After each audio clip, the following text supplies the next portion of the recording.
feel Puerto Rican with this hair. It just makes me feel so Puerto Rican. Ooh.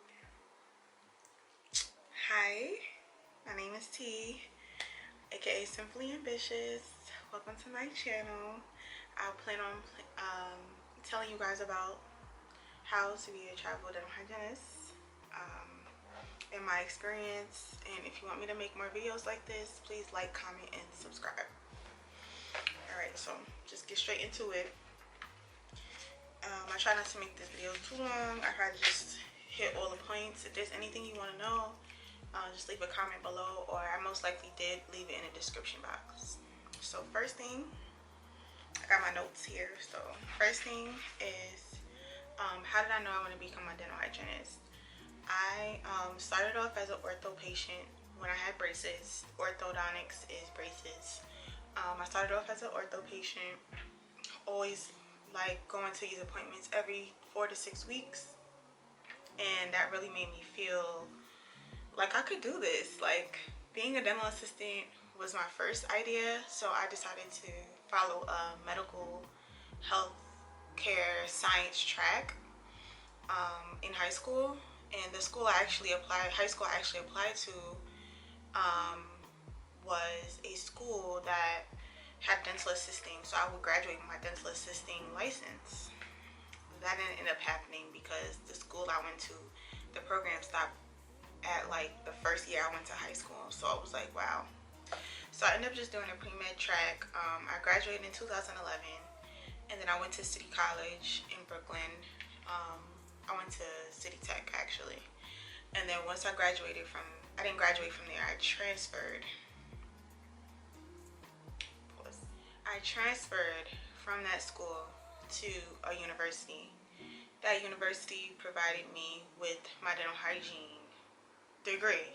So I have an associate's degree in dental hygiene. I did not get a bachelor's in dental hygiene. I didn't feel like it was necessary because I did not plan on teaching. I did not plan on going to dental school. At that time, I was over being an orthodontist. I was over being a dentist by that time. I was over it. I graduated from dental hygiene school in 2016. I moved from Connecticut back home and back in New York, back to Queens. And I decided to make sure that I started temping because it was so hard for me to find a job. So December 2016, I got my license. And then I started working probably like February or March of 2017, and from there I was just bouncing around from office to office. But the best thing about it is I was making crazy money for someone who was, I think I was 23 at the time. I was making mad money. Okay, I felt like I was, but you know, median range for a dental hygienist, we make probably about, depending on what state you live in and what location, because most cities are like, I think you get paid higher in cities. So you get anywhere from 40 to even $100,000, but the median range is like 50 to like 65 to 75 if you're working a 5-day work week or you have higher hourly pay. Okay, so that's how I became a dental hygienist. All right. 2, my starting rate. What was my starting rate and how much did I make as a temp dental hygienist when I first started? In New York City, as a new graduate, I started making $36 an hour. That was my first job. I was working in Manhattan, in the city, in Times Square, making $36 an hour. From there, all my assignments after that, I was making anywhere from 38. Yeah, I'm lying. I was making 38. I was making 38. And then anywhere from there I was making 40 to 42 to 43, and it just kept increasing. And it always increased on days when there was a rush for it. So I'll wake up in the morning and I'll get a call or a text message from the temp agency asking me, can I work today, like today? Because obviously somebody quit, somebody was sick, something was going on where they needed a hygienist. And the way the dental office works is if there's a schedule, they want to do their best to not lose money that day, so they keep the patients on the schedule. They might cancel 1 or 2 just to make sure you have enough time to get to the office, but honestly, they got to do what they got to do. Like, they need somebody. So when it's same day rush like that, they pay you $4 or $5 more depending on where you live. So I was getting $45 an hour to work like a minimum of 4 hours a day. So on average, I make about $300 a day on average. When I was living in New York, I was making about $325, $315 on those days where I call like a same day, like a rush. But in most cases, I was getting text messages and calls to come in a week in advance, 2 weeks in advance, a month in advance, and they would tell me the location I'm going to, how much my hourly rate was, what kind of patients I would be seeing, and I would ask all those questions before I would take the assignment. And I'll list all the dental resources that I used in order to become a temp hygienist in the description box. So if you're a new hygienist or you're a hygienist who wants to change their environment, wants to be able to travel, have a flexible schedule, I make my own schedule. You can use all of the links that are in the description box. And of course, if you need to, reach out to me. I'll have my email address in the description box, or you can leave a comment. I'll get back to you. Okay. So third thing, how do we get paid? So we get paid by W-2. We get paid by 1099, cash, check, and sometimes I got paid by Zelle. Sometimes I got paid by Venmo. And when you get paid by 1099, you're considered an independent contractor. So I basically work for myself. So I have to be responsible enough to know to get my taxes taken out, or put my taxes aside and save them, or make sure that I pay my taxes quarterly or by the end of the year. If you want to, I can go through how I do my IRS taxes and everything. I do not do my taxes myself, though. I do have a certified professional CPA, professional tax accountant, to do my taxes, because I ain't trying to have the IRS looking for me. That's a dub. I'm definitely not doing that. So that's a separate conversation, though. And then I also have an S corp because I have an LLC, so that helps me save on like the balance of probably owing every year, because I don't have dependents. So also, I was just gonna give some tips. What I would say is definitely listen to your intuition. If you feel like the office you're going to or you've been to just isn't for you, don't continue to go. Tell the agency you don't want to go anymore. They will gladly put you on a list to not go, or you can say, hey, I didn't really feel comfortable going to that office, and you tell them why, so they won't send any of the rest of us there. If you felt like there was just like an infection control issue, if you felt like they didn't clean the instruments right, you felt like it was just chaotic, you didn't have help, which happens. Like, you walk into an office with, it can be chaotic or it can be very chill and relaxed. It really depends. Again, as a hygienist, you work independently, so you rarely have a hygienist assistant. So you have to really be good with your time management skills, especially if you're a temp.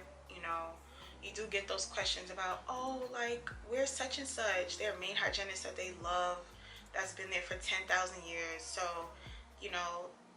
that was an issue for me to get over, the fact that they made me feel like a throwaway because they didn't know me, but I had to get over that feeling of understanding that they're used to something. Like, people like going to the same hairdresser, the same mechanic.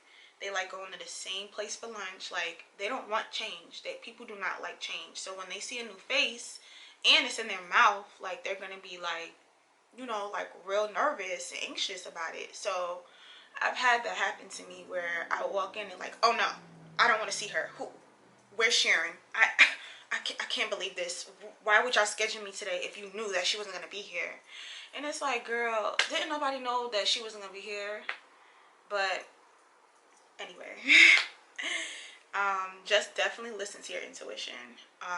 Know yourself, know exactly what you can handle. Some offices aren't for me. Like, I know I do not care for pediatric offices, which is basically kids. Kicking and screaming and yelling and parents, I can't. Like, I really don't like it.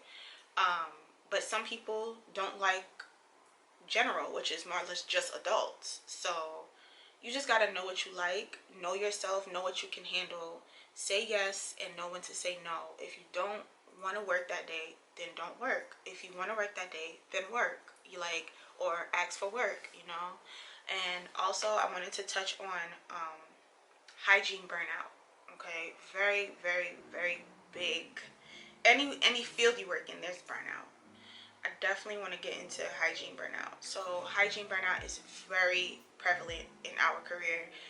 You get to a point where you're just making money, you into work, and then you get to a point where you've worked 5, 6, maybe 7 days. I was working 5, 6, 7 days. I was working on Sundays sometimes, to save it for a trip or to buy something or to try to pay something off or just because I like money.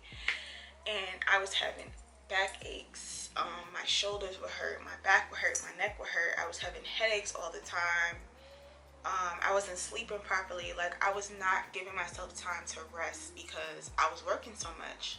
So I just want to be very clear that yes, as a temp, since it's such a flexible schedule that you pick some days where you're working, even some months where I wasn't working, I was saving my money and keeping it. Just be mindful, know yourself, know how you feel, and just understand like how burnout can really come at you and you don't even notice. Recognize the signs of burnout. If you're tired, if you're having body issues, if you're not sitting correctly, you're feeling very irritable, like those are all signs of burnout. You're not enjoying it anymore. You're not talking to the patient. Like, yeah.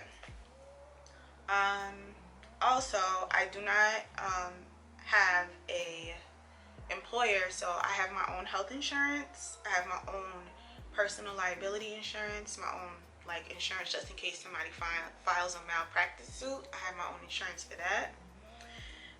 And I have my own life insurance, my own financial advisor who helps me manage my money, because sometimes when you make more money, you spend more money and you don't notice that you're off your budget because you just getting it so fast, it's coming in so fast that you spend it more. My other tips are, if you're going to do this temp hygiene, be early. If it's far away, unfortunately, what you can choose to not go to some place that is far away. I would always ask before I take the assignment where it is and Google that address before you go, so you have in your mindset, okay, if I have to drop my kids off to school, then I have to be up this time so I get them there and be on time. Because the main thing about temping is you've never been to that office, most likely. So if you get to that office and there's no instruments, the room is dirty, there's things all over the place, you still need to walk through the software you're using. You need at least 20 to 30 minutes, 15 if you've been there before, but at least 20-30 minutes to get your life together before you start seeing the patients. Don't walk in at 9 a.m. if your patients are supposed to be seen at 9 a.m. That's very unprofessional, and they hate that. They hate it. And most of the temp agencies will tell you to get there 15 minutes before.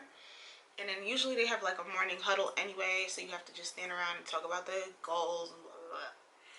So yeah, I would always come with lunch. Always bring your own lunch, bring a snack or something, because you never know if you're going to have your lunch break. You might not have your lunch break. There's days when I go without a lunch break. Or if I do have a lunch break, it's 10-15 minutes. You run over time. So just be very mindful of that. If you can, always pack a lunch, always pack a snack, always pack water, because some offices don't offer you water. They do not have a water cooler.